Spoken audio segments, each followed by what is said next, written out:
Hi everyone, welcome to my presentation. I'm Tremblay from Vérité ou conséquences.com. Today I'm going to talk about a topic that is very dear to me, the principle of self-defense. So there's a lot of material. I have 44 slides, so let's jump right into it. So my website, vérité ou conséquences.com, started in August 2020 in order to spread crucial information about truth, freedom, objective morality, and natural law. My website's been, of course, influenced a lot by the work of Mark Passio, which I dedicate this presentation to. So I built this presentation for the Freedom Under Natural Law conference, that a very organic conference that I've put together with a group of very good friends, light workers, truth seekers. We called ourselves the Natural Freedom Alliance. This is our very first conference, but I'm pretty sure that we're gonna build from this experience and do many more, like also our brothers from the C conference. So the title of my presentation is An Autopsy of the Death of the Sacred Masculine Principle of Self-Defense. There's a lot of attack and there's a lot of ways that the government, the occultists, and the rulers of this world are using in order to suppress or really destroy this principle which lies within us. Before we start, the main topic for today is self-defense against any form of violence. It goes without saying that this presentation will contain some graphic images, language, and videos featuring violence that may offend the viewers. The globalist agenda is moving forward at a very rapid pace, so there's no more time to be cute and nice to spare the weak and sensitive mind who are not ready to receive this information. The future of humanity and our freedoms are far more important than hurt feelings, so get offended as you like. Trademark. First slide, the learning curve.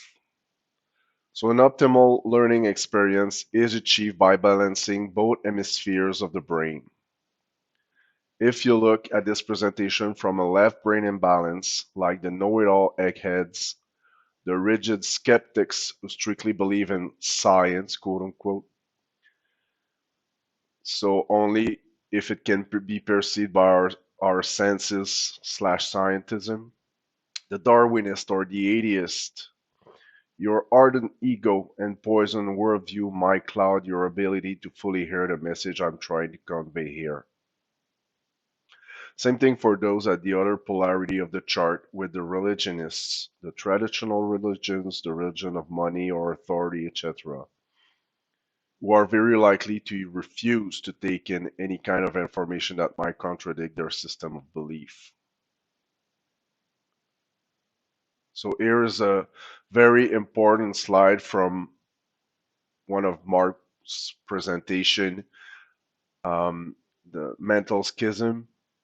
It's very important to understand that anyone who's using only one side of the brain or using more than the other, so for example, intuition, which is the feminine energy, can lead to naivete, blind belief, religious extremism, solipsism, unworthiness, self-loathing, order follower, willing slave, if this part of the brain is chronically dominant. You cannot say that, we use that one side of the brain all of the times, but if most of the time you're using only one side of the brain, then you create an imbalance and it really affects your worldview and can lead to mind control.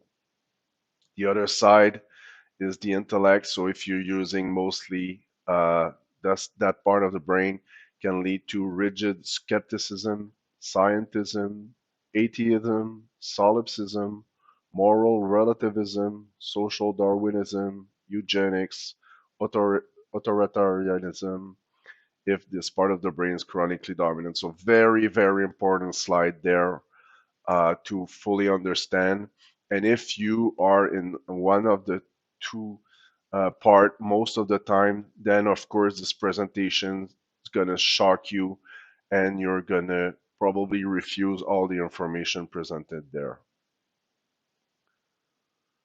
So balance is really key between the brain and the heart, the intuition and the intellect. Here is a quote from Bruce Lee. Life itself is your teacher and you are in a state of constant learning. Couldn't be more true. Concept is king. The concept of this presentation is to remind the audience how far we, as a collective, has been groomed into becoming docile and submissive domestic pets through the suppression of the sacred masculine energy by the social engineers over hundreds of years, leading humanity into the mess it finds itself in right now, which is under the condition of abject slavery and tyranny. And also how spreading knowledge of natural law and its sacred principle is the only durable solution to break the spell of mind control and to bring us back to true freedom. This presentation is a call to arm in this apocalyptic war against the sacred masculine principle of self-defense to anyone who still cares for himself, for this unique growth experience on Earth, and for the future of the children and the grandchildren. The powers that shouldn't be can make as many laws, decrees, regulation, rules, mandates, or whatever they want. If these are not in alignment with natural law, they are simply void from inception, therefore unapplicable and inexistent in reality. Their power exists, quote unquote, only in a fake system of belief which stems from the brain imbalance we have talked in the previous slides. So here is an image of the Justice Tarot card, which is one of the most important and central cards of the Tarot deck, of course, with the Sword of Truth and Justice sitting on his throne. There's also the two pillars of enlightenment, which we're going to talk later on, and also the infant at his feet.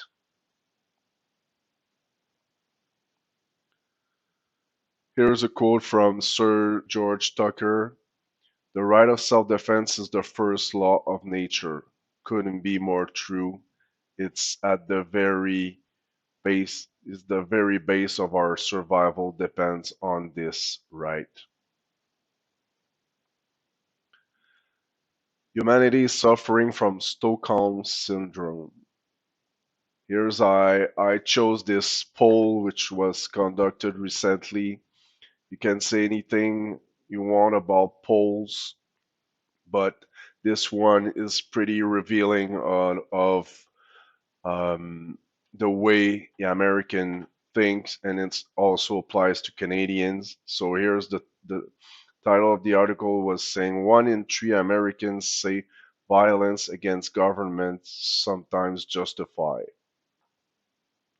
So that what it means is that 2/3 of the American believe that it's unjustified to use violence, which again we're gonna talk later on about the confusion between violence as force, but still, so here this poll was run between December 17 and December 19, 2021, among a random national sample of 1,101 adults. So it's one co-run by the Washington Post and also the University of Maryland, both agents of the states and agents of disinformation, but still this poll is very interesting. So here, question 12, I'm going to skip a little bit of questions, but this one is very crucial. Do you think it is ever justified for citizens to take violent actions against the government, or is it never justified?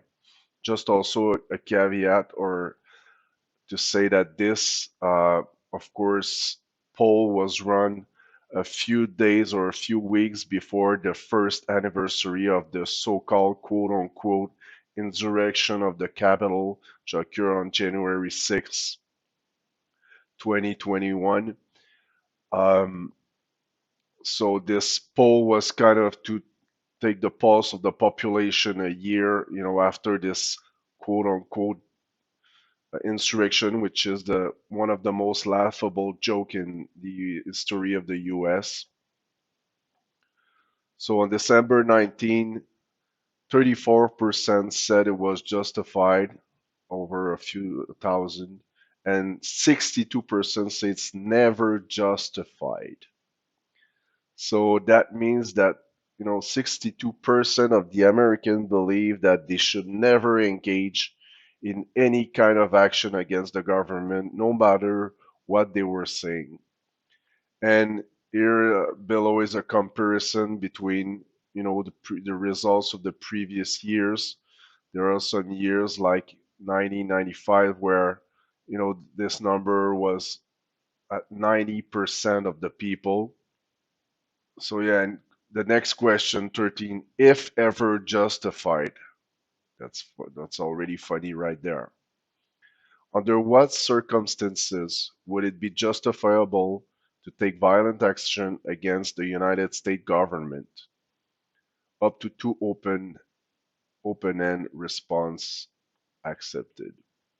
So again, on December 19, 2021, so there's 22% of the people saying if government violates or takes away rights or freedom, oppress people. So only 22% saying that this justifies an action against governments. That's totally laughable. So you can see again government abuse power, tyranny. Only 12% of the people, you know, saying it can justify uh, action against government. So that's incredible to see that kind of results. But again, it doesn't really surprise me. It really shows how docile the American people and the Canadian people too, they are in the same boat, um, are towards any violence. So, and it really shows the depth of the self-defense principle. So I'm going to show you throughout my presentation all kinds of threat and all kinds of ways that the social engineers have used over the years to suppress that sacred masculine energy. My personal background. So I'm going to tell you a little bit of my personal background here. I'm born and raised in the province of Quebec, Canada. As you know, the province of Quebec is among the most um, tyrannical regime in the world right now, only maybe next to Australia, New Zealand, and some of the democratic states like California. But here in Quebec, we are sort of a testing ground. We have been for many, many years a testing ground for these globalist agenda and measures, and it works pretty well on the people because we have a really um, a population of doormats, which again will not defend themselves against any kind of tyrannical um, measures, and it has been the case for 2 years now. So I'm a first-hand witness of these tyrannical measures and how they are applied and they are obeyed by the population. I am an anarchist, uh, and I've been, I think, since my early teen years.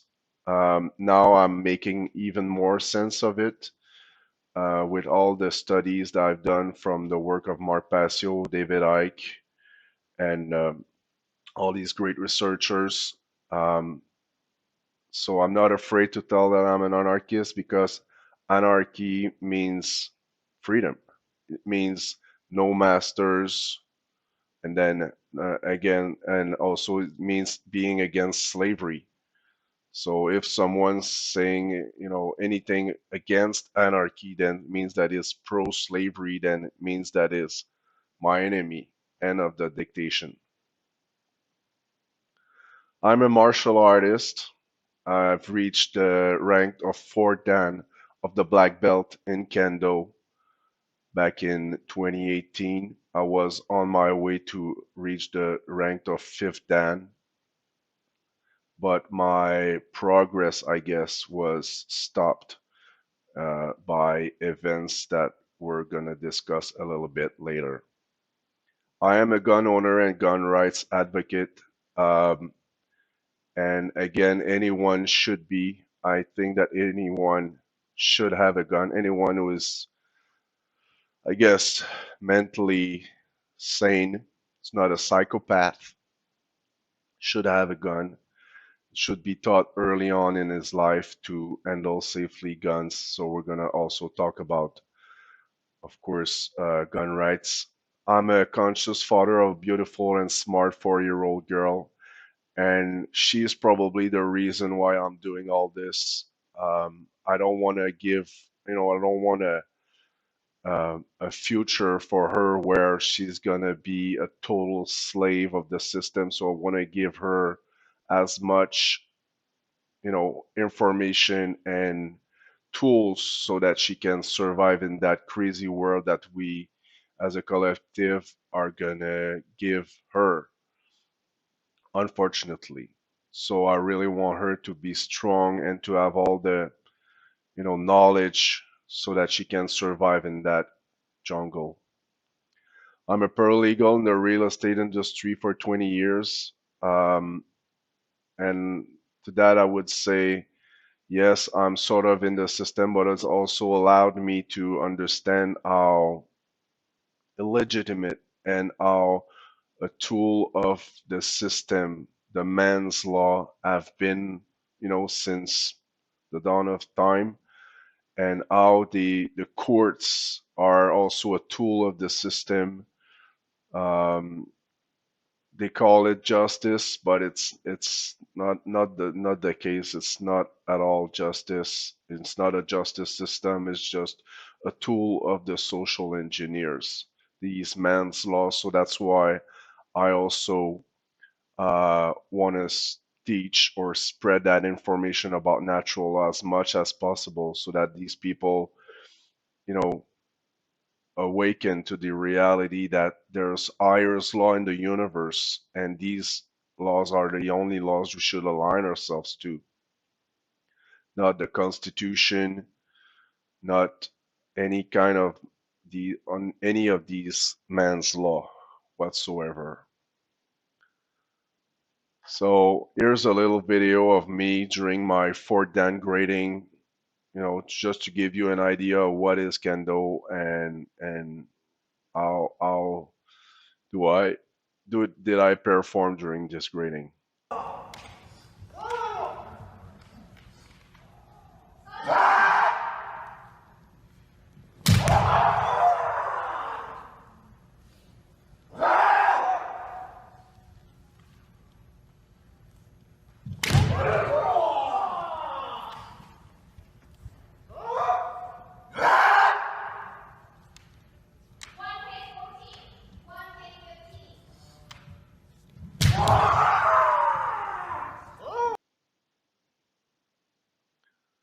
So what I've learned over the course of 16 years of studying kendo with some of the best kendo masters in the world is that the so-called masters, or quote unquote senseis are practicing kendo many hours a week, mostly as a sport and or social lubricant, without much real consideration for the spiritual aspect of the art.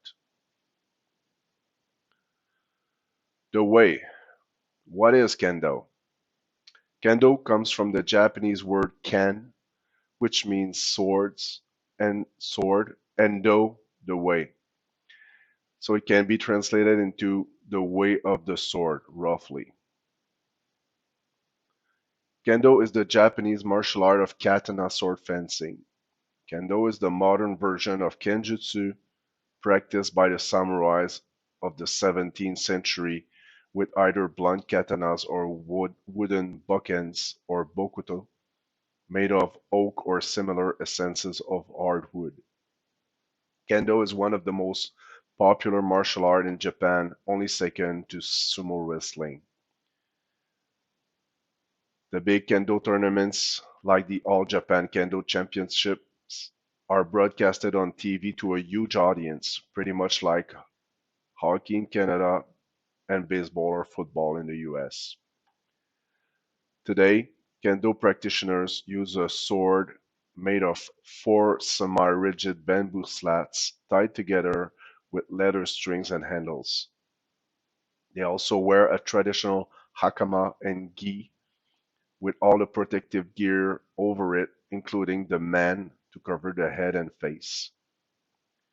Kendokas don't wear a colored belt to show their rank, unlike Taekwondo, Judo, or Karate.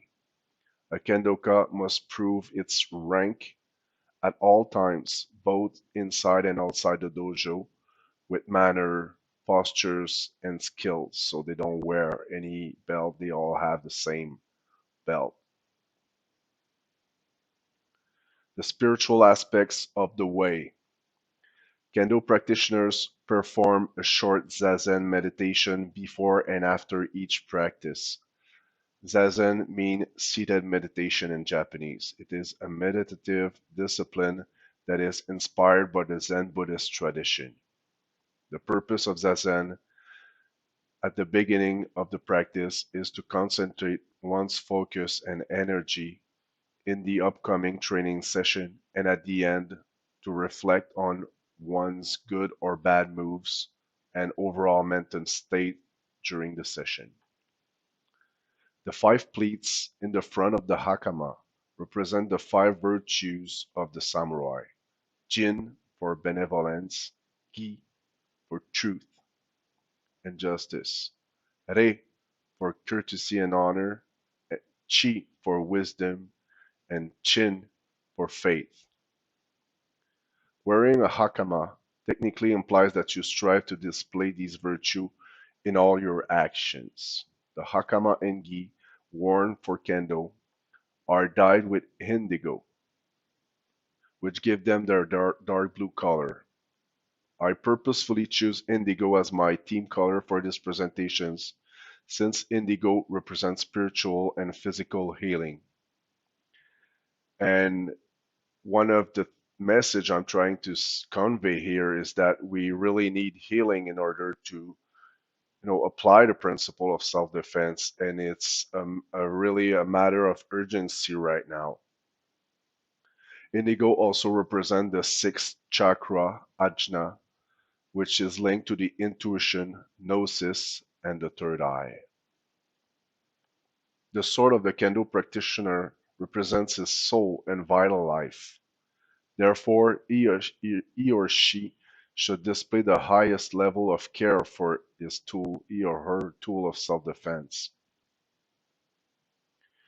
The way is a path someone chooses to improve himself on all planes, physical, mental, and spiritual, with the goal of mastering himself or herself to such a high level that he or she become free from any outside ruler, therefore, internal monarchy. It implies a lifelong study and deep understanding of natural law, including the self-defense and non-aggression principles. Spiritually speaking, the sword itself bears little to no importance in the way or path. I personally choose the sword because it's cool, but the tool can be a staff, like in Bojutsu, a bow, like in Kyudo, or one's body, like in Haikido, Judo, Karate Do. It can be anything, actually. It doesn't have to be even a weapon. It can be a lot of people in Japan practice Shado, the Japanese way of the tea ceremony, or Shodo, the Japanese way of calligraphy. So the thing is, here it's just to get better and better at something and working hard to perfect, that heart. That heart doesn't matter the tool you're using. So here I'm talking about kendo, but it can be anything. Doesn't matter, really. Here's a quote from one of the greatest books I've read in my life, the Book of Five Rings, the Goten no Sho, allegedly written by Miyamoto Musashi in the 1600s. The true science of martial arts lies in practicing them in such a way that they will be useful at any time, and to teach them in such a way that they will be useful in all things. How martial arts are being taught nowadays. The word martial is derived from Mars, the Roman god of war and one of the patron gods of Rome. He was responsible for everything military, from warriors to weapon to marching music.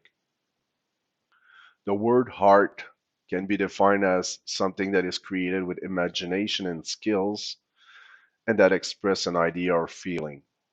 Martial art is the heart of war, the art of perfecting each battle so that you are victorious each time. The Art of War is the title of a classic of literature from Sun Tzu, often cited by many famous warmongers like Hitler, Eisenhower, Churchill, Mussolini, and Stalin. Nowadays, the deep spiritual aspect of martial arts are not taught by the highest ranked senseis in most dojo throughout the world, and that includes Japan. It goes for all types of martial arts, not just kendo. Most practitioners of martial arts nowadays, from beginners to the highest ranks, do it as a sport, a way to stay in shape, a pastime, a way to make new friends in a social club. I have never heard of natural law and self-defense principle inside a dojo in 16 plus years of practicing kendo. So how can you live by a principle and teach it to others via martial art if you don't spend the necessary amount of time and attention learning yourself about the spiritual aspects of the way?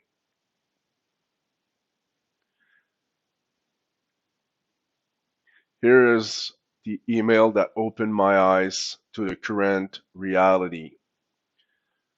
So you have to put yourself, this email has been sent by the our the senseis of my dojo, the Montreal Kendo Club, that I've been practicing for many, many years. It was on the 6th of July, 2021. It's very important. The date is very crucial to understand.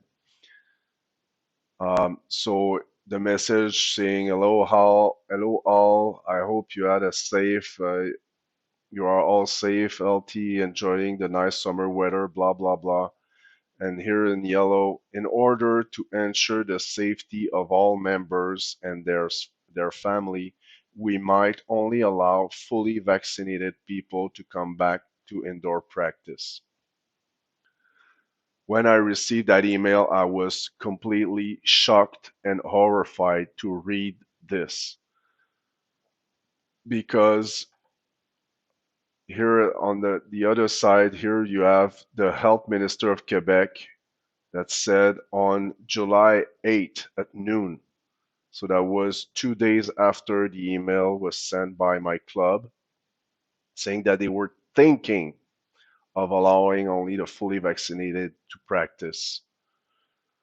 So 2 days later, the government say that maybe instead of closing some activities, the access they will maybe restrict access to some side to the fully vaccinated, like the gyms or anything. So here also you have a news headline: Quebec to implement COVID-19 vaccine passport system by September. It was implemented on September 1st here in Quebec. But basically, what it says is that, and the government has been denying any implementation of passport until that very day of July 8th. In May, June, people were asking, because the vaccine passport was, among the discussions, but the government of Quebec have always denied that they will imply such measure until July 8th. So here we are 2 days before the government even announced such measure. My club was already thinking of implementing such measure. So, infringing my freedom, my very own rights. So these people who are supposed to know the principle of self-defense, who are supposed to, you know, not be fearless people, have, displayed their true colors in that email by, you know, saying that they were, living in fear of this so-called virus, and they would go even further, a step forward than the government, and ask for fully vaccinated people to come to the dojo. I was totally stunned by that measure, and I sent them. I made a post on Facebook, saying that these people don't know natural, or they don't know self-defense at all. They are not warriors. They are just lazy cowards, carpets, doormats.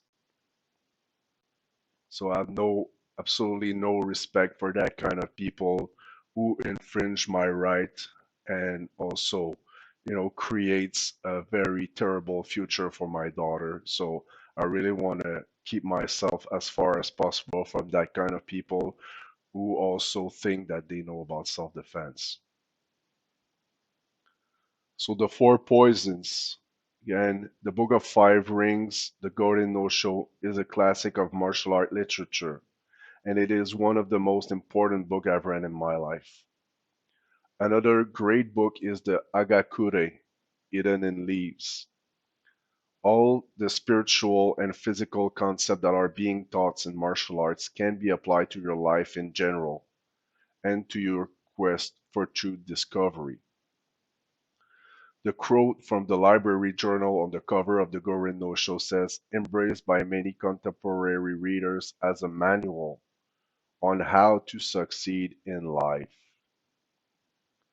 One of the main concepts brought forward by Musashi in his book is the four poisons of martial arts that one must eliminate completely from his life in order to become a master swordsman, a real samurai.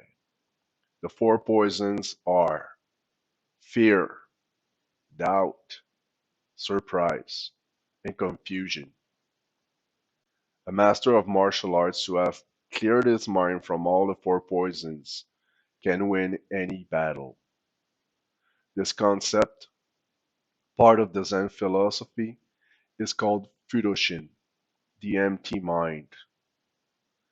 Having any of the four poisons remaining in your mind inevitably leads you to display wrong behaviors, such as the initiation of violence towards another sentient being, or not defending yourself properly against a threat of violence towards you. Eliminating the four poisons is a crucial aspect of shadow work in order to clear your mind from generation of chaotic programming.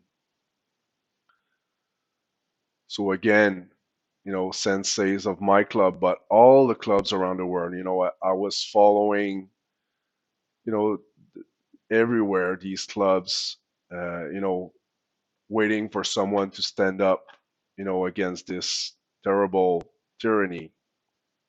all across the globes, you know, and not a single one of these clubs stood up.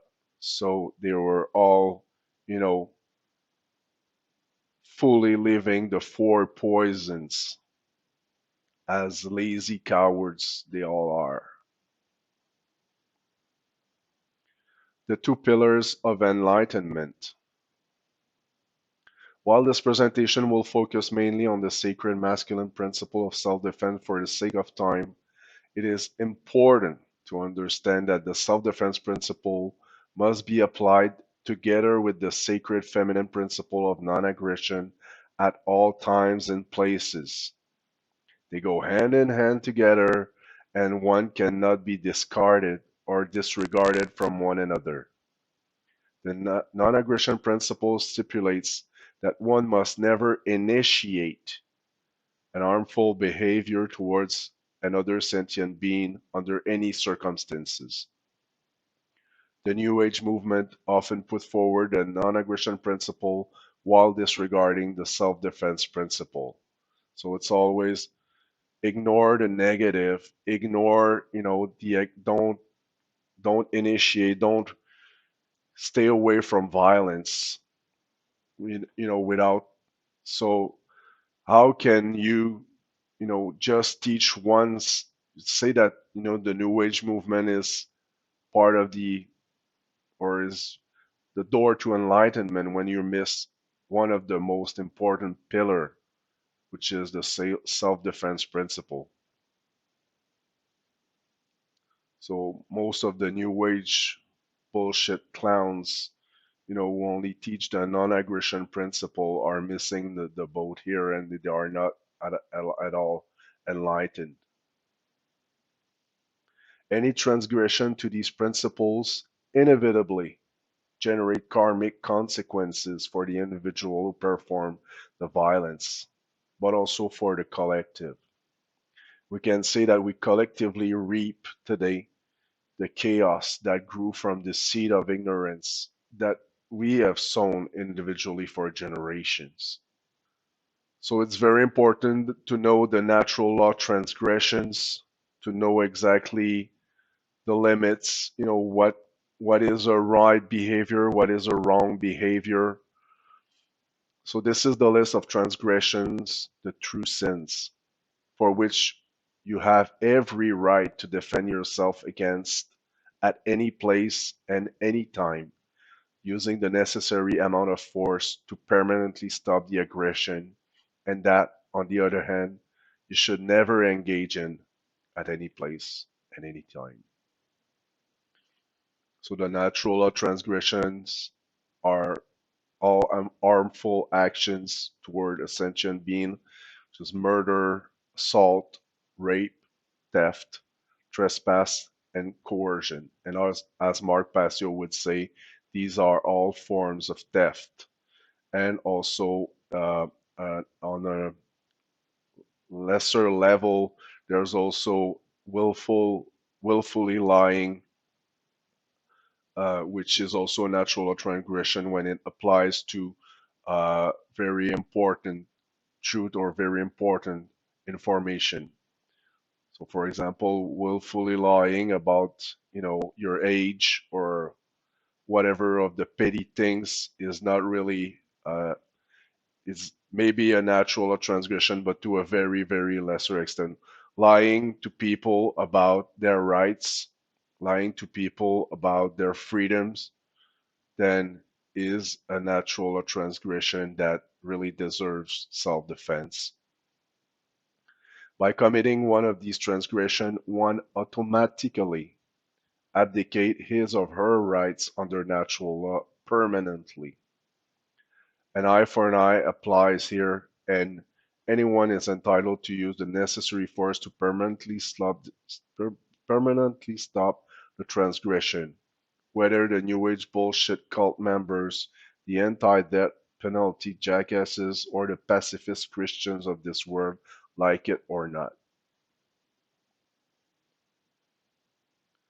What am I supposed to defend? Of course, first, your life, this great gift from the Creator which allows you to live this experience of learning and growing on Earth. Your physical integrity, your body is your property. I can't believe that in 2022 we still have to remind people that they own their own body and they can do whatever they want with it. It's amazing. Your natural rights, not limited to those in the Constitution, of course. Um, so the Constitution, for example, if it repeats uh, your natural rights, then it's just redundant. But some of the rights also in the Constitution negates or comes in contradiction with your natural rights, then they are void from inception. So it's really important to learn your natural rights. So know that they don't come from any man's law nor the Bible. Knowing your rights and where they come from is a crucial aspect of self-defense because how can you defend something you don't know? If, for example, I'm telling you, go defend that house, go defend that castle, but you don't know what is a castle, then you go and you don't know what it is, so you don't know what to defend. So how can you defend it properly? So the very basic, the very first thing to know is your rights, you know, and you know that you own your body, that your body is your property, that your life is your property in order to properly defend it. That's why I'm trying to convey here. And all rights are property rights, technically. So any and all of your rightful properties you should defend with a prime importance on the one who are required for your survival. So shelter, house, garden, food, access to water should be defended also against any trespassing, intrusion, or theft. And also you're supposed to defend those who can defend themselves properly, like children or elders or handicapped. This one is a little bit tricky, however, because you might not have all the parameters of the situation to apply the self-defense principle properly. For example, if you're doing your morning jogging and you run into two people fighting, one is a handicapped, one is on his feet, and then you run to you take by default the defense of the one who's in a wheelchair. How do you know? So you're missing perimeter. Who started it? Who's the instigator of that fight? So maybe it was the one on on the wheelchair, you know, and the one who was on the person who was on his feet was only defending himself. So if you don't have all the perimeters and you try to take action in a fight, it can be very tricky. This one, we're human being, we're flawed, people. So if when it comes to you defending yourself, you have all the parameters, you were there, you know who started it or not. Pro tip here, one should never rely on anybody else for its protection and safety, including the militia, the police, and military forces, family members, neighbors, the Queen, the Pope, Mickey Mouse, and so forth. You can make excuses or result, not both. This is a very powerful meme here where, we have two members of the SS, pointing a gun to a baby and saying good men were just doing their job enforcing the law. So I can tell you right now that these guys are psychopaths who doesn't deserve to live. So means of self-defense, basically any means necessary to permanently stop the harmful behavior initiated towards you by someone else, including but not limited to lethal or non-lethal physical force, guns, tanks, grenades, knives, swords, nunchucks, Apache AH-64 helicopters, etc. Any means you have the right to own technically to defend yourself if your enemy has, these tools. So again, it's about knowing who's the real enemy. We're going to talk about that later on also. Of course, reasoning and logic must be exercised in order to determine the proper means of self-defense depending on the threat and overall situation. Throwing missiles against kids with rocks, like what is happening right now in Israel, can never be called an act of self defense, no matter technically who started it.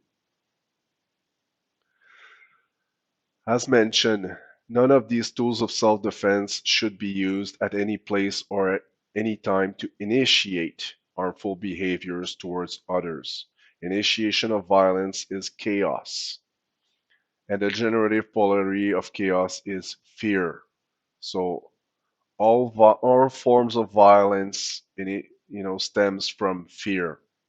We must work on our fears and traumas in order to manifest order and wisdom in our reality.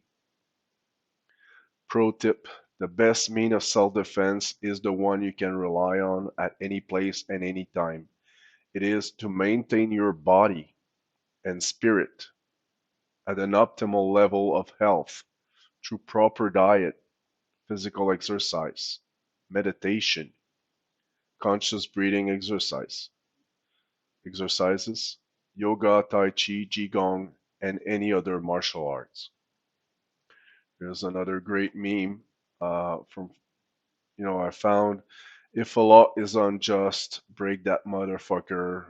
Thomas Jefferson. If a man's law, is in contradiction with natural law, you have every right to break that motherfucker because it is void from inception.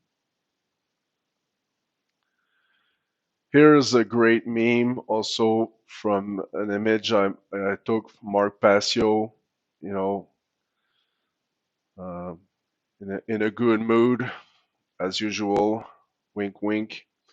And it is a great quote he said when I had a interview with him on November 28th, November 2020, and we were discussing about the self-defense principle, and he said twice, anyone who is anti-gun is anti-human.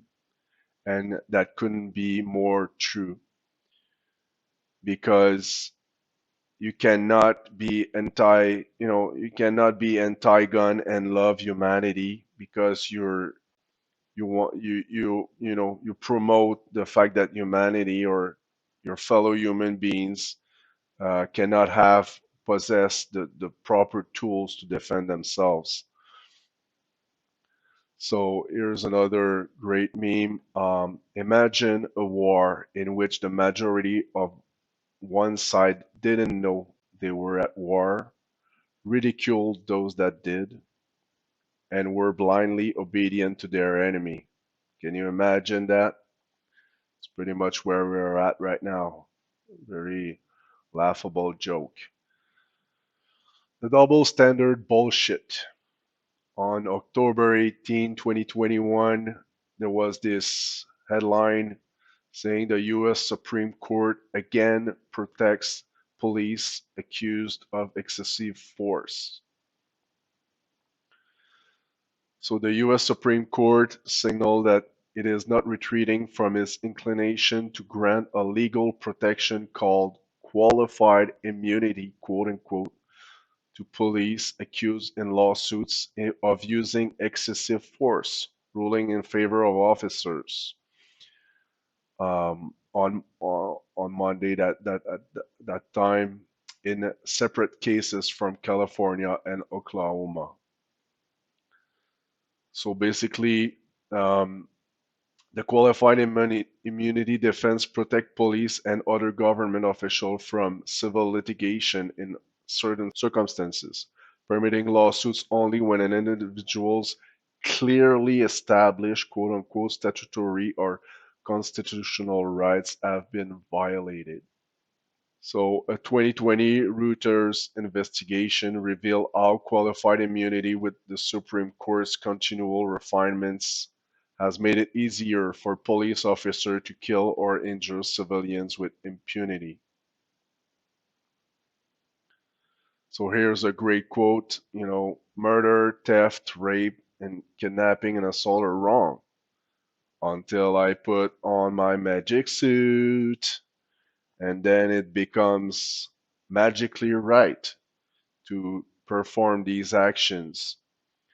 Well, there's no double standard in reality. We human doesn't matter what our, what we do for work, what we do for a living, what is our position.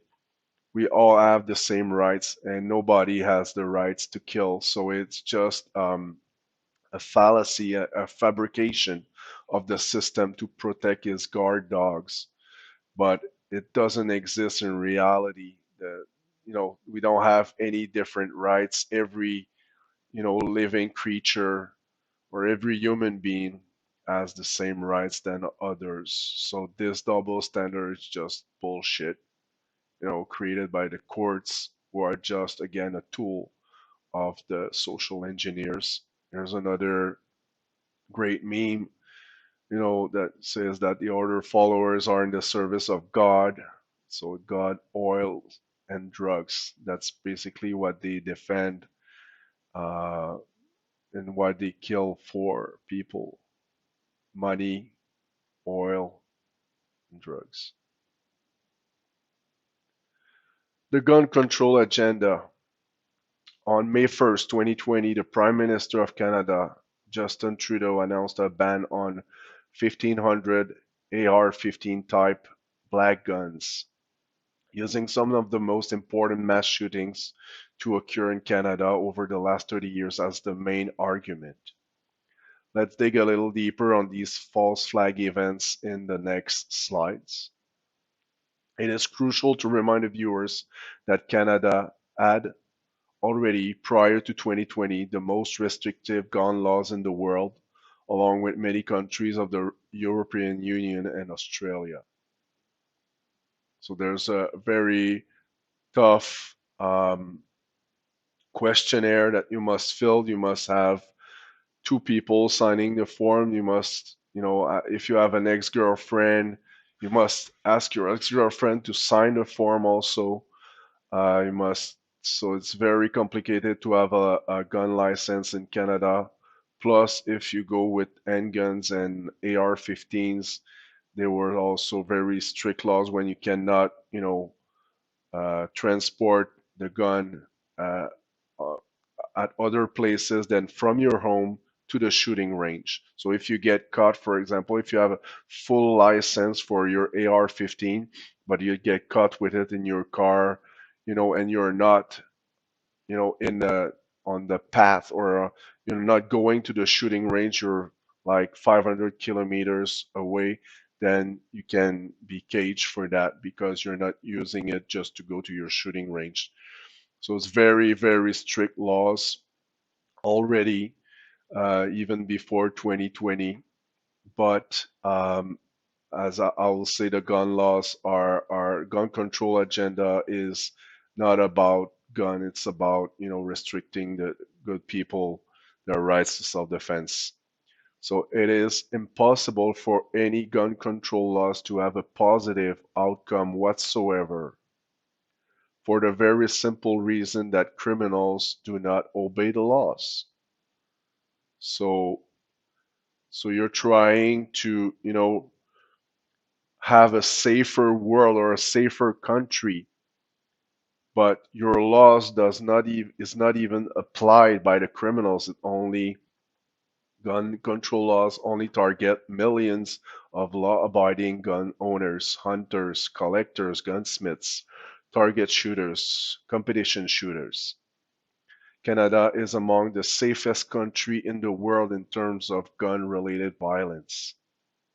Gun owners must go through a rigid and tight process, as I mentioned, to obtain a gun license. So the gun control agenda is not and has never been about gun control or safety. It's solely about control and restriction to the proper means of self-defense to the citizens, and it's a total infringement of our sacred right of self-defense. There's a meme said, I saw a movie where only the police and military had guns. It was called Schindler's List. So that's pretty much where we are heading right now. The use of false flag shooting events to push the agenda. So here I'm gonna, give you a little details about the three most important mass shooting that occurred in Canada in the last 30 years, and all these have been used to push the gun control agenda. So we have, way less mass shootings than in the United States, but each and every time it happens, can be sure that they will lead to some sort of, political agenda to restrict even more access to the guns to the law by the law-abiding citizens. Doesn't change anything to the black market on and or the guns smuggling through the borders with the borders of the United States. So first one is École Polytechnique massacre. The École Polytechnique massacre, known as the Montreal massacre, was in 1989. Again, anti-feminist mass shooting in Montreal at an engineering school affiliated with the Université de Montréal. 14 women were murdered, 10 other women and 4 men were injured. Um, so, of course, the incident led to more stringent gun control laws in Canada. And also, you have the Police se souvient or Poly remembers, which is a group of neo-feminist women who formed after the shootings, and over since for 30 years they have always been on the fence for the gun control agenda, stating that it would make the world safer for women if there was no gun in Canada, which is a complete fallacy.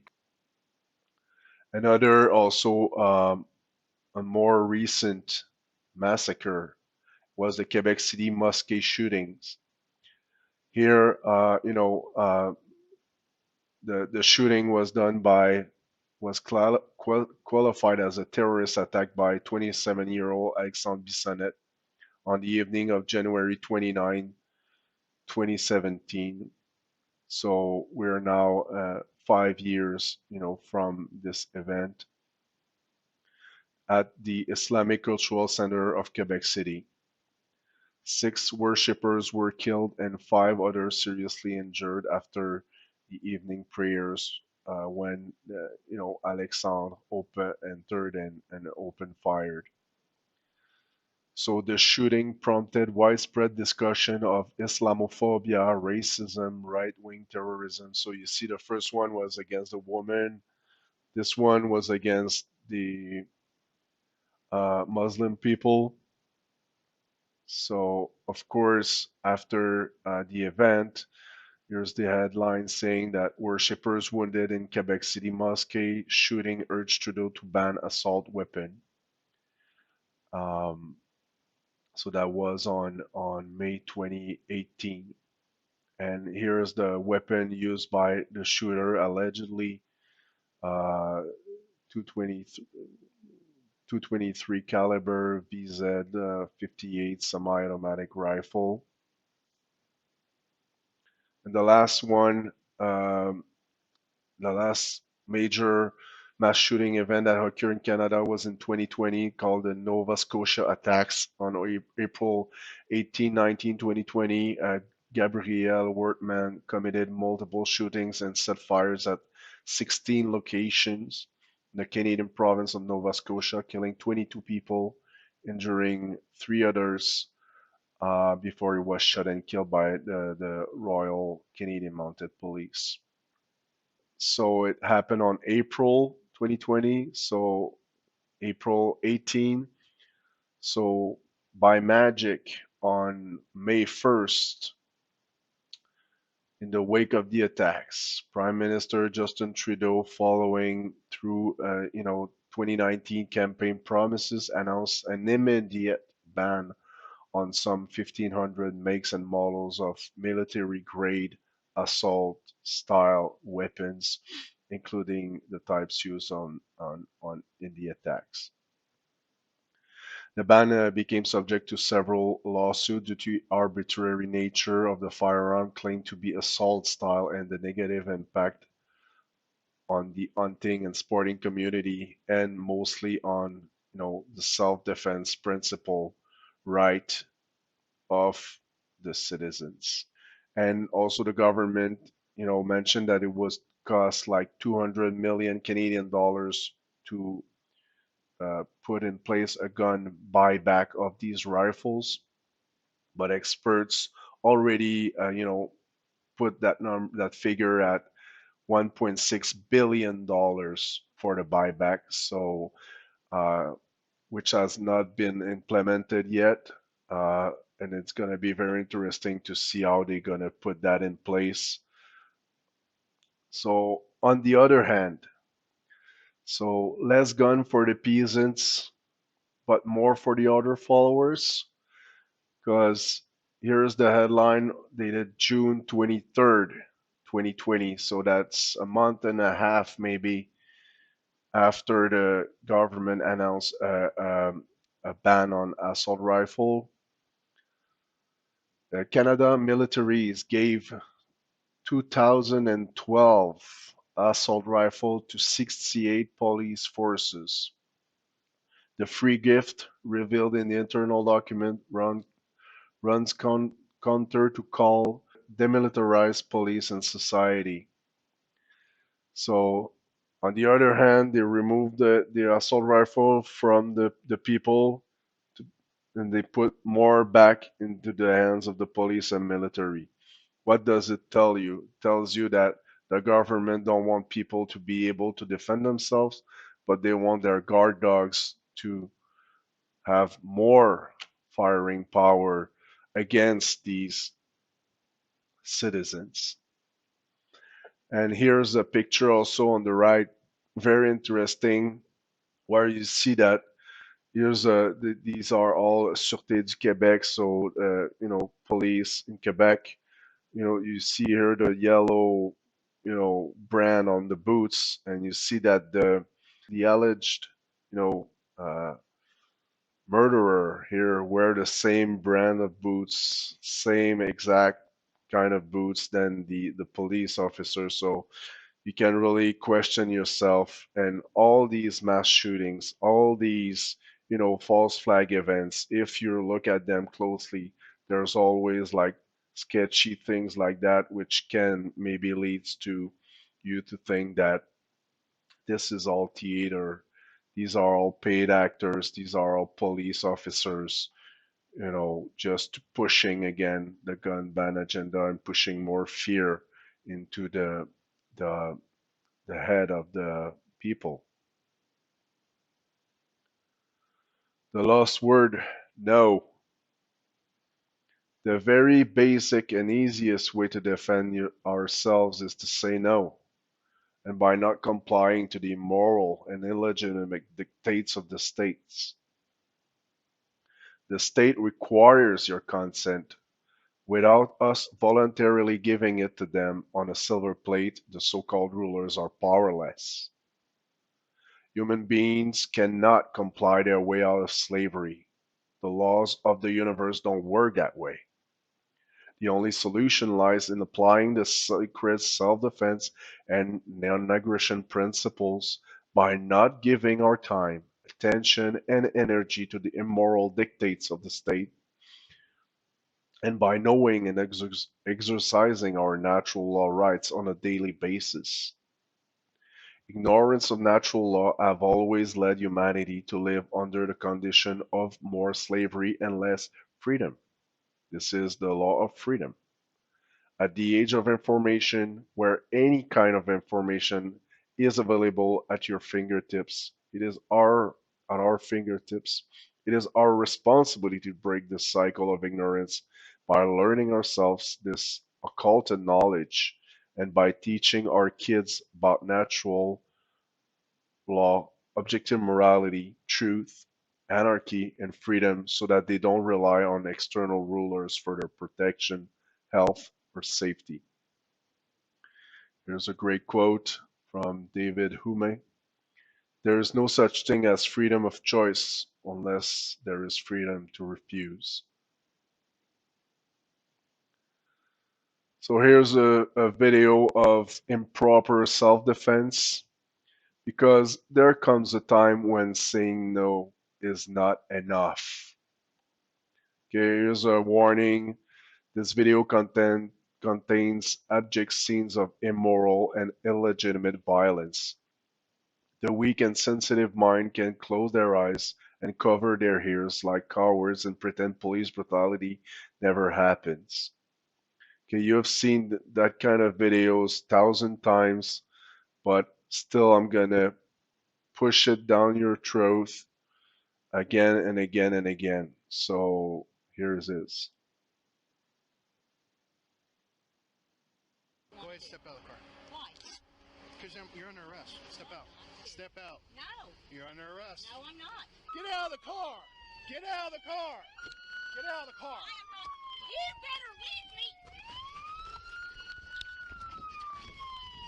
Put your hands behind your back. Leave me alone. Put your hands behind your back. No. Now. Leave me alone. I mean it. Leave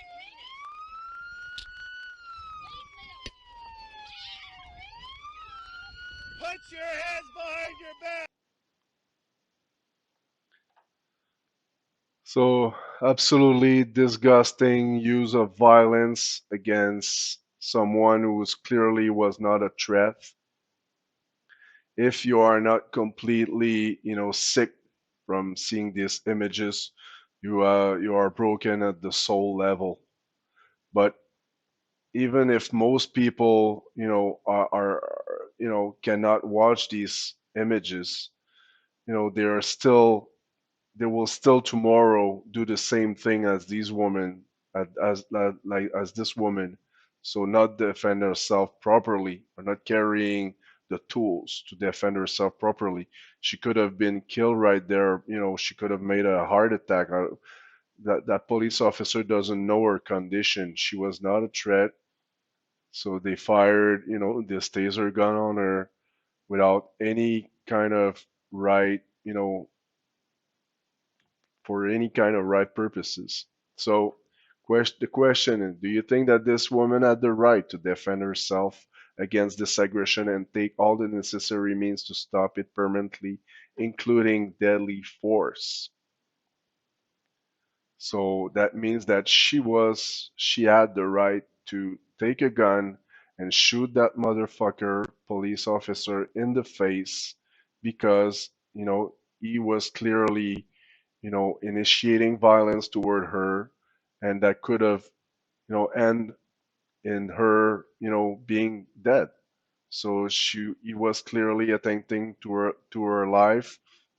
So she had all the rights in the world, you know, under natural law to defend herself properly. Another question, would you answer differently if we replace the cop with a street thug in the video? So, for example, if you take someone, black dude in a hoodie comes and then say, get out of the car, and then, throws her and shoot at her, then you would say, yeah, of course, that woman had the right to defend herself and shoot that thug. So it's the same thing with the thugs of, the government paid on the payroll. It's the same kind of thing. They don't have any different rights. They don't have any more rights than the criminal thug on the street to, to initiate that kind of violence. So the officer used a taser gun against her while she was lying on the ground. The woman was not a threat to the officer. The officer was initiating violence towards the lady, and therefore she had every right to defend herself with all means necessary to stop the aggression. There are some instances where saying no is not enough. Pro tip: the government provides for qualified immunity or double standard, quote unquote, to the police officers and military personnel who commit acts of violence, including murder, which means that it is very likely that they are not liable in court for their wrong actions. This illegitimate and immoral right to kill, or right to hurt, or right to kidnap does not exist in nature, and it is a pure fabrication of the state in order to protect their guard dogs, who serve and protect their satanic employer for a paycheck. Anyone who initiates arms towards another sentient being is morally culpable and will suffer karmic consequences for its wrong behaviors. It is your responsibility to be able to defend yourself with all means necessary at any time and any place. From overt to covert slavery, same illegitimate crock of shit. So here you have two sides. On one side, you have the landowner of a few acres of cotton field in South Louisiana in the 1800s. You have the Tsar, you have the Emperor, you have the pharaohs, kings, queens, etc. So back in the days when it was overt slavery, so everyone knew it was they were slaves, so it was accepted by society. So what here are a few of the um, behaviors they were conducting. So they were doing illegitimate claim of ownership over the slaves, illegitimate claim of being the arbiter of right and wrong, so God's representative on earth, illegitimate use of violence and coercion to maintain the slave in a submissive state.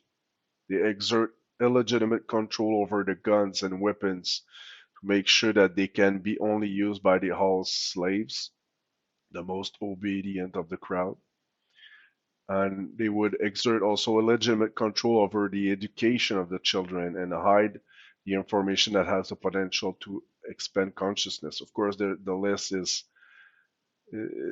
infinite, but just to put here on the other side, we have today's government, we have the King of Asses, we have the Jack of Asses here.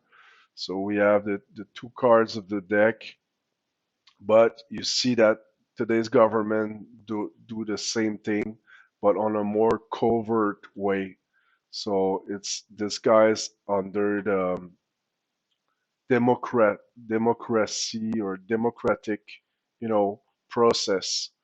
Um, we all know that the election process is just a cult. It's just a theater, you know, to giving people the choice between two evils, mostly. But basically, it's two birds of the same wings. So again, it's gonna end into covert slavery, but it's the same illegitimate crock of shit, of the landowner, slave owner in the southeast Louisiana in the 1800s. The same thing, slavery.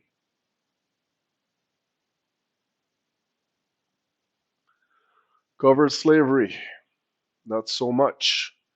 Here's our friend Klaus Schwab, founder and chairman of the World Economic Forum, author of the book COVID-19, The Great Reset. We've all seen that meme, but it's really, really important to read it so that people, understand that slavery, they no longer have to hide. People are fully accepted, their condition. They don't want to fight for it. Um, to the point where they accept to be injected with poison. So at least 4 billion useless eaters shall be eliminated by the year 2050 by means of limited wars, organized epidemics of fatal rapid acting disease and starvation.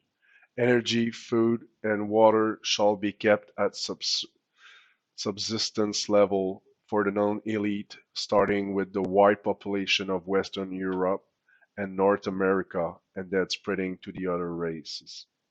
That's exactly what we're seeing right now. They're trying to cut the supply chains by any means by creating false flag events with restricting the truckers or to vaccine passports. The population of Canada, Western Europe, and the United States shall be decimated more rapidly than on other continents until the world's population reaches a manageable level of 1 billion, of which 500 million will consist of Chinese and Japanese races, selected because they are people who have been regimented for centuries and who are accustomed to obeying authority without question. Very interesting, and it links also to the martial arts and the martial art masters and senseis that I've taught earlier. You know, not to be racist or anything, but you know, this Klaus Schwab is kind of right here that the Japanese and Chinese people have been groomed into, being submissive for many, many years, and they are the most submissive of all. And that really translate now into these people, teaching martial arts, but also being submitted to the vaccine or, being gullible people, swallowing the government narrative because they live in fear and they have been groomed into being submissive people over thousands of years. And Japan also have uh, the most dramatic suicide rate in all the world, and it's not for nothing. It's because you know the confusion, the internal confusion of the young Japanese have between the desire for freedom which lies within and all the control and the police states. Also, the police forces are in Japan are among the most strict, and all the laws there are very very strict. You can end up a long time in jail for very petty things. From the time there shall be artificially contrived food and water shortages and medical care to remind the masses that their very existence depend on the goodwill of the Committee of 300s, an excerpt from the book COVID-19, The Great Reset. So they don't even have to hide anymore. It's written black on white. They tell the people, we're going to keep you enslaved. It's on the Georgia Guidestones. It's everywhere. And still people, they just don't want to see it. They don't want to assume the responsibilities and will probably lead the species to, very terrible, events in the future. So what is self-defense really? Self-defense is self-love, self-respect, and self-care. That's all it is. There's nothing else to it. If you love yourself, if you respect yourself, if you care for yourself, you're gonna want to defend that life. You want to defend that experience on earth, that gift you have by any means necessary because you love yourself, care for yourself. But we all have deep down ourselves unhealed traumas and fears from improper programming during childhood and as we grew up. We all had, most of us had good parents, who taught us, tried to taught us, teach us good and bad, but they did it maybe from Bible's religious perspective, or one of the brain imbalance. No, it doesn't matter, social Darwinist, or you know they taught us from the brain imbalance, so which led us to be traumatic individual, because as we grew up and understand more the universe, we do see a contradiction there with the education we had. And and it's a traumatic event to decide, okay, do I follow my parent, do I follow what society tells me, or do I follow what my intuition and my heart is telling me that is right? So that internal confusion, it can be a very traumatic event for most of the human being on this planet. So ultimately, mankind is a species that hates itself due to bad parenting. Our parents never taught us the objective difference between right and wrong, which would have gave us the proper knowledge of morality and the ability to choose right behaviors over wrong behaviors under any circumstances. Our parents did not receive this knowledge from their parents nor the generations before.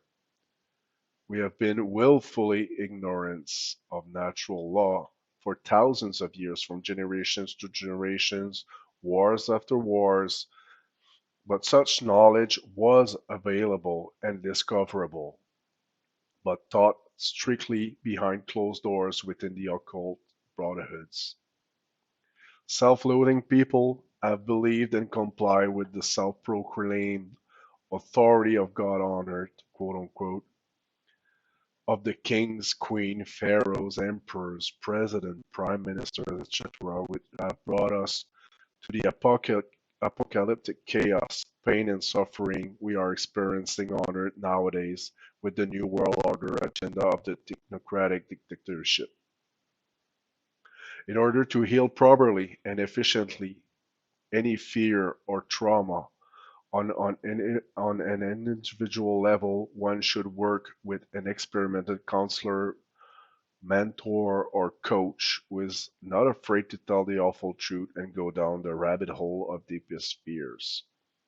Forgiveness plays also an important role in healing traumas.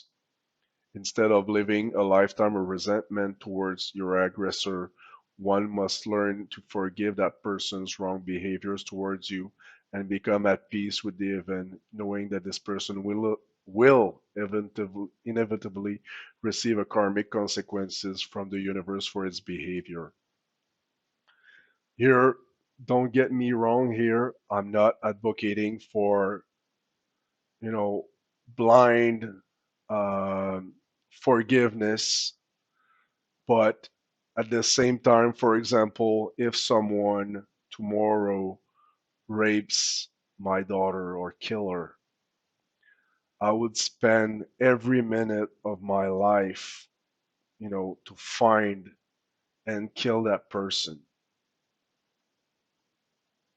Is it the right thing to do?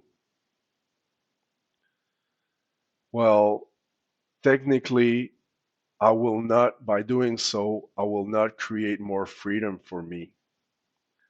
I will, live in resentment, hate, um, instead of, growing from that experience. Of course, it doesn't excuse that behavior, doesn't make the behavior, right. But at the same time, you know, what happens if I never find this person, you know, or what happened if I find this person and he ends up killing me, so again, uh, just something that you should think about. Forgiveness. Um, I don't. I'm not saying it's easy. I'm not saying it's something that I would easily do, but probably at this, there are several stages also of if you live a traumatic event like this. But One thing that will comfort me is that I will know for sure that this person will suffer consequences under natural law for his behavior at one point or another during his karmic cycle. If it's not in this life, it's in another life. Um, but that's a whole different topic to dive in. But I just want to plant the seed there of thinking there about this forgiveness. So, pro tip: you cannot defend yourself properly if you don't love, respect, and care for yourself. The psychopathic ruling class who are claiming ownership on your body, which is slavery, have created a power differential by hiding, occulting knowledge of natural law and objective morality.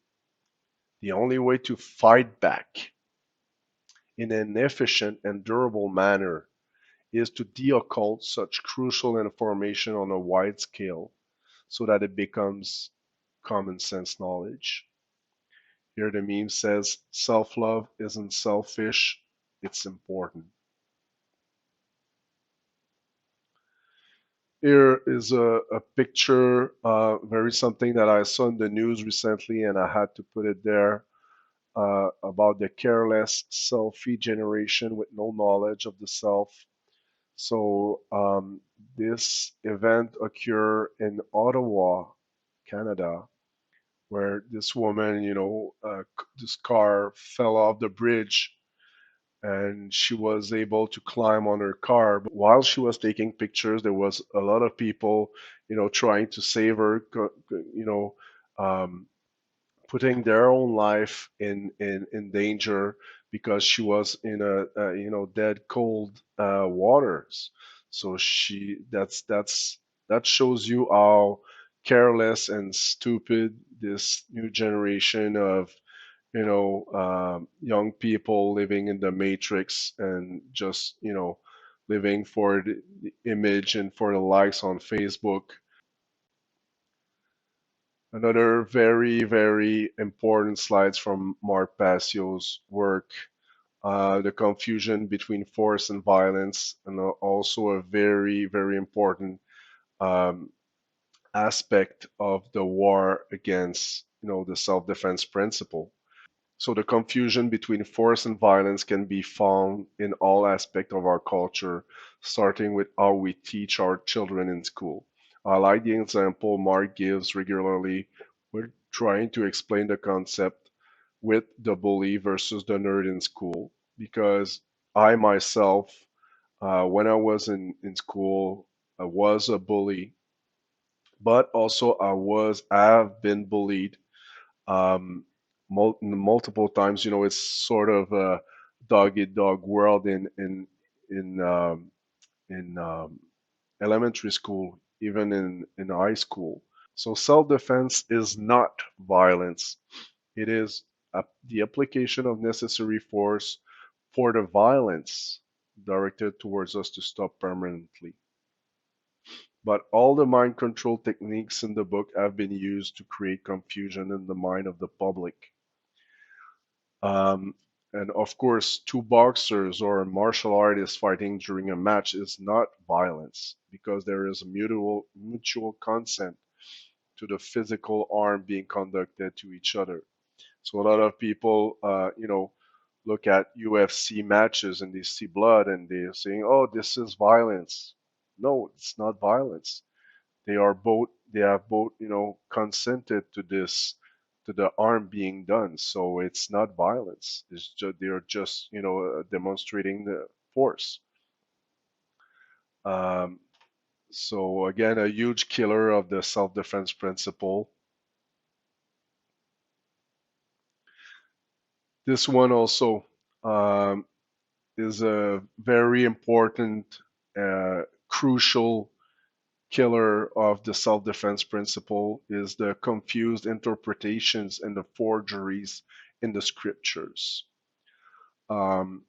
Christian often cite Roman 13 as evidence that the state must be obeyed. Other people would say that Romans 13 is taken out of context and that it should, in a sense, that in a pagan age, with a pagan society telling Christians that a Christian out of humility should submit to such pagan practice, but that in a Christian society, such pagan practices should not be imposed in any way. So, there's this is the thing with allegories. There are multiple interpretations, and I'm not here to debate if one interpretation of the Bible or any of the scriptures uh, is the right one or is the wrong one. But all these interpretations have been used over thousands of years to kill the self-defense principle. For example, um, same thing with the Sermon on the Mount, where Jesus would have allegedly said, "You have heard that it was said, eye for an eye, tooth for a tooth, but I tell you, do not resist an evil person. If anyone slaps you on the right cheek, then turn to them the other cheek." One should read the Holy Scriptures like the Bible, the Torah, the Quran with a high level of criticism, you know, which means balancing both hemispheres of the brain, not falling into blind belief or not falling into rigid skepticism. It's very important to read the Bible the proper way, and that's what 99% of the people don't do. Since it has been admitted by most scholars that these scriptures contain a lot of forgeries, which has been added to some of the text to induce confusion and aim at suppressing the sacred masculine. Romans 13, for example, has been written supposedly in 150 after Domini, after Christ. So how can someone be convinced that it is 100% accurate report of the words that were spoken 100 and something years before? Jesus, who was an anarchist and teacher of natural law and bearer of truth, bearer of light, would have said, "Do not resist an evil person," because that would be an opposite of the principle of self-defense under natural law, which Jesus, was teaching. So how could he have said those things?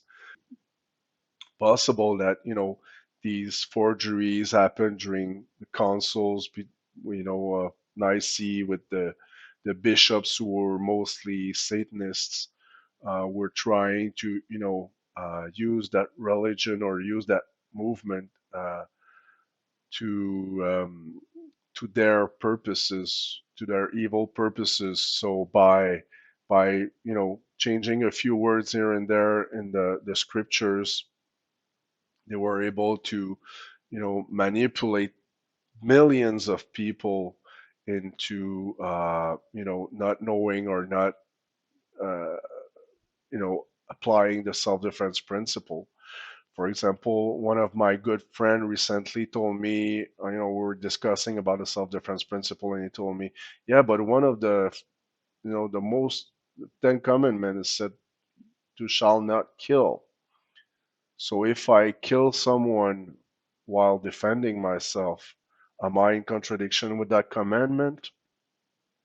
And to that, I said, many people think like you, but again, it's a question of not knowing really the intent of you shall not kill. Actually, you should not initiate, an action that would result in the death of someone.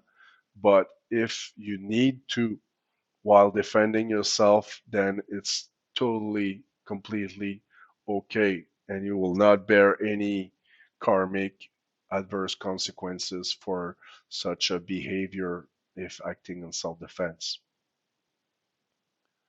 Another key aspect of the Holy Scriptures is how the occultists have used some verses like Romans 13, like during the American Revolution, both by the loyalists who preached obedience to the crown and by the revolutionaries who argued for freedom from the unjust authority of the king, or later by the anti-abolitionists to justify and legitimize the keeping of slaves, notably around the time of the Fugitive Acts of 1850, which precipitated debate as to whether the law should be obeyed or resisted. So here the message I'm trying to convey is you got to read the Bible with really critical thinking and not to fall for these forgeries, and also be critical on how these verses have been used, or these interpretation, multiple interpretation have been used suppress the sacred masculine principle of self-defense. The war testosterone. This is a slide from another great presentation from Mark Passio entitled The Unholy Feminine, Neo-Feminism and the Satanic Eugenic Agenda. So the war on testosterone, the slide says, a biological war on testosterone is being waged on both men and women by the social engineers. Testosterone is a vital hormone for the physiological and psychological health of both men and women. It could be seen as the will hormone or the drive hormone. Low testosterone levels in either gender automatically destroy vitality and normal human sex drive and act as a mean of population control and eugenics. So again, um, almost every form of human strength and vitality comes from the hormone of testosterone: sex drive, erectile function, sperm production, muscle mass, cognition and memory, red blood cell production, bone density maintenance. All these are crucial for the application of the self-defense principle. So no wonder why the social engineers targets also testosterones, and they look for a decline in the levels of testosterone to make sure that the people um, don't have the ability from a normal perspective to defend themselves.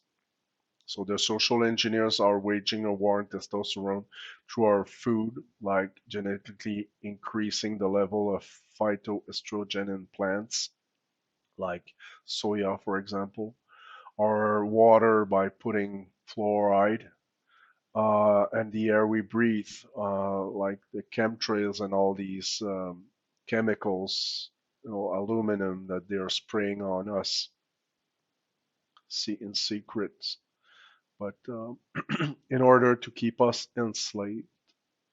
Women also require testosterone in lower levels to function properly. So this is not just against the men, it's again both men and women that they are waging this war.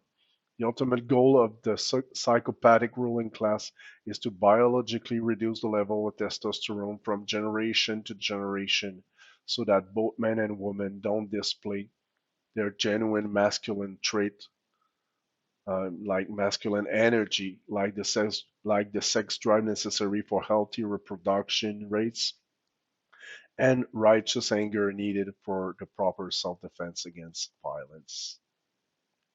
Speaking of anger, um, anger can be a positive emotion. Again, the New Age movement have had a huge impact on the way people perceive anger by labeling it as negative, something that we must avoid at all cost. Ignore the negative, ignore, don't be angry. These angry people, uh, uh, like Mark's delivery style, with anger, you should not look at it, but you should look at the news anchors who's lying to your face, in a calm, positive manner. But the one who has a more angry and more healthy delivery style, you should turn away. You should not, look at the information he's gonna. he's trying to convey. So, anger, like any and all the emotions, exists for a reason. Anger has been the fuel of all the rebellion against monarchies. We are not talking here about the anger against petty things like traffic jams or computer issues. This is not the anger we're talking about. If you're angry because, you're stuck in traffic, if you're angry because, your computer is slow, this is not righteous anger. This is not the positive emotion we're talking here. Um, but anger at the righteous things like tyranny and slavery is a sign of a healthy soul. If you're not angry, at the condition of slavery you are in, then it means that you are broken at the soul level. You're dead. Like the occultists, they call the people the dead because they are not they are broken at the soul level. So of course, again, I'm gonna recommend this presentation from Mark, The Sacred Gift of Anger, who explain very well, what is how anger can be a positive emotion. Better safe than sorry. Proper self-defense required adequate prepping for survival. There are several levels of to prepping, from maintaining a proper food supply with supplements of vitamin, fibers, protein, and glucose. Not to mention, a versatile set of weapons and remain, in top physical shape. And keep as well a bug out bag full of survival goodies adapted to your region. For up north regions like here in Quebec, a proper eating setup, and something to make fire, and a generator. If you for your house or your apartment with sufficient gasoline and propane supply is a must because for example, here in Quebec, it's minus 30 degrees Celsius or minus 15 Fahrenheit outside, and we have power shortage of electricity that lasts maybe a week. Then most people will be freezing to death if they don't have a supply of energy or a generator that can produce that heat for their survival. So proper prepping means again self-love, self-care. You always need, even though better safe than sorry. If you don't use it, well, that's very good. But I think you should have all these elements, and I do ready in case they are needed. So there are several good websites to check for prepping. I would recommend these two. Calend.org. Calendly does a phenomenal job of, giving us tips for survival or for prepping. He's a member of the One Great Work Network and a light warrior. So huge respect, Callan. So check his work. And the second website is CanadianPreparedness.com.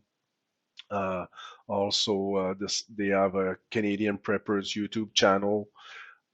Again, they have prepping advices and videos for people up north, so it's more adapted to our environment and weather. Do you really value freedom? The meme says here, there's this monk or meditative guy. There's this, you know, warrior. Um, I'm saying you can be both, and actually you should be both at all times. Um, this great quote from Joe Rogan said, recently, I'd rather be a warrior in a garden than a gardener on the battlefield. So basically, that means, You should be ready at all times. You should, apply the self-defense principle at all times, not just the non-aggression principle of the gardener, who does this little thing and doesn't initiate any violence, but you should also, you know, apply and look for means to apply the self-defense principle at any time in any place, not just when you're at home, not just when you're in your car, everywhere, because threat or can happen everywhere. So just a few questions there to see if you really value freedom. How far are you really willing to go to defend your rights, your freedom, and those of the people you love? How far are you willing? Well, I would say I'm willing to die, to defend my freedom, because life without freedom is not worth living. Even though, my daughter, I want to see growing, but if, I'm not free, I don't want to live as a slave just to be with her. That would not be self-love and self-care. Are you willing to sacrifice your love for your rights and your freedom? So if you answer no, then means that you don't really understand or apply the self-defense principle. Is life worth living in your self-imposed change as a slave from generation to generation? You know the answer. Where do you draw the line in the sand today? If the police come knocking at your door to bring your child in an isolation camp without you, these questions you should really answer without any doubt. The line is drawn. You don't do that.